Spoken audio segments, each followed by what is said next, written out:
Hi friends, I am Shruti. Welcome back to our complete Python course. I am here with my new video. So let's start the video. So today's our first topic is what is variable. Variables are used to store values, but the best thing in Python is that unlike other programming languages, Python has no commands for declaring a variable. मतलब दूसरे किसी भी programming language में आप चले जाएं, जैसे कि C++ या जावा में, इन तीनों में किसी में भी अगर आप कोई वेरिएबल यूज़ करना चाहते हैं तो एट द फर्स्ट आपको क्या करना पड़ेगा, उसका डेटा टाइप बताना पड़ेगा। लेट सपोज मुझे सी लैंग्वेज में वेरिएबल का डेटा टाइप मेंशन करना है, तो पहले मैं यहाँ इंट ए लिखूंगी। तो यहाँ पे ए जो है ये एक वेरिएबल है एंड ए नाम के वेरिएबल का जो डेटा टाइप है वो इंट है। इंट में ओनली इंटीजर वैल्यू ही स्टोर होंगी। सो अब हम यहाँ पे ए इस वेरिएबल को वैल्यू असाइन करते हैं 5। बट इन पाइथन हम लिख देते हैं a is equals to 5 and then a नाम के वेरिएबल को 5 ये वैल्यू असाइन हो जाएगी एंड 5 एक इंटीजर वैल्यू है जो खुद ब खुद डिटरमाइन कर लेगा कि ये एक इंटीजर वैल्यू है। हमें यहाँ पे डेटा टाइप मेंशन करने की ज़रूरत नहीं पड़ेगी। इन पाइथन अपने आप एक वेरिएबल इंटरनली क्रिएट हो जाएगा। मतलब यहाँ पे हमें एक्सप्लिसिटली अलग से डेटा टाइप मेंशन करने की ज़रूरत नहीं पड़ेगी। Let's see another example of variable. Suppose हमारे पास है x इज इक्वल्स टू 5, तो x जो है यहाँ पे इंटीजर टाइप का हो जाएगा। अगर आप यहाँ पे लिखते हैं y इज इक्वल्स टू जो, तो यहाँ पे ऑटोमेटिकली वेरिएबल स्ट्रिंग टाइप का हो जाएगा एंड देन हम प्रिंट x करेंगे तो x की वैल्यू 5 प्रिंट हो जाएगी एंड देन हम प्रिंट करेंगे y को तो y की वैल्यू यानी कि जो ये स्ट्रिंग वैल्यू प्रिंट हो जाएगी। सो इन पाइथन कोई भी चीज़ है वो आपको पहले ही बताने की ज़रूरत नहीं पड़ेगी। जो भी वैल्यू आप वेरिएबल को देंगे ऑटोमेटिकली गिवन वैल्यू से अपना टाइप चेंज कर लेगा। So let's discuss our next important topic is rules of variables.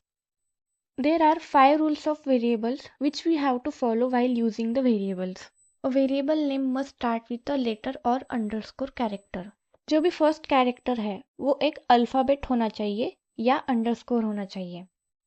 Let's see the example. So let's see what the first rule says.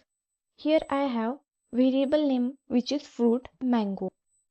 Mango is the string type of data. तो fruit नाम के variable को internally string type का data type assign हो जाएगा and then we will start our second variable with underscore flower. Our variable is here a flower, so I am assigning value to another variable lily. Again lily is the string type of data type. So let's see our variable follows the first rule और not. So what is our first rule? A variable name must start with a letter or the underscore character. Our first variable is starting with a letter which is F and our second variable is starting with underscore. So both our variables are true.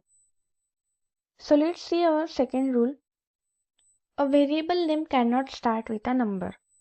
So let's take an example. Suppose my variable is 9a. And here I am assigning the value which is 5। तो क्या ये variable name सही है? बिल्कुल नहीं, ये variable name बिल्कुल भी सही नहीं है। क्यों? क्योंकि इसका जो फर्स्ट कैरेक्टर है वो एक नंबर है और रूल ये कहता है कि a variable name can not start with a number. कोई भी वेरिएबल नंबर से स्टार्ट नहीं हो सकता, यानी ये क्या है? ये एक फॉल्स वेरिएबल है। So next rule is A variable name can only contain alphanumeric characters and underscores. मतलब आप आसान भाषा में कहें तो कोई भी सिंबल अलाउड नहीं है। Symbols are not allowed in variable name. Only one symbol is allowed which is underscore. No other is allowed. So next rule is variable names are case sensitive. Variable के जो name होते हैं वो case sensitive होते हैं। Suppose I have variable age. Age इस variable में ए जो है वो लोअर केस में है। इस एज नाम के वेरिएबल में ए जो है वो अपर केस में है एंड एट लास्ट इस एज के वेरिएबल में जो तीनों लेटर्स है वो अपर केस में है। and these all examples of variable are three different variables. That's why variable are case sensitive. And last rule is there can't be a space among variable name. Let's suppose I have variable name with more than one word. So my variable is fruit name.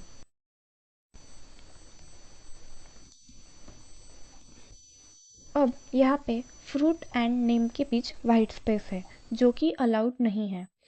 If we have to use more than one word in variable, simply we have to add underscore here, then it will be a true variable. Otherwise it will be false. So these are our 5 rules you have to follow while using variables in Python. So here are some correct variable names. You can take a screenshot of these variable names. And these are some false variable names, which will give you error if you use variable like this. So here is an assignment. Distinguish between which variable is true and which variable is false. And tell me the answer in comment box. I will resolve this assignment in next video. So आज के लिए मेरी तरफ से इतना ही. Thanks for watching my video.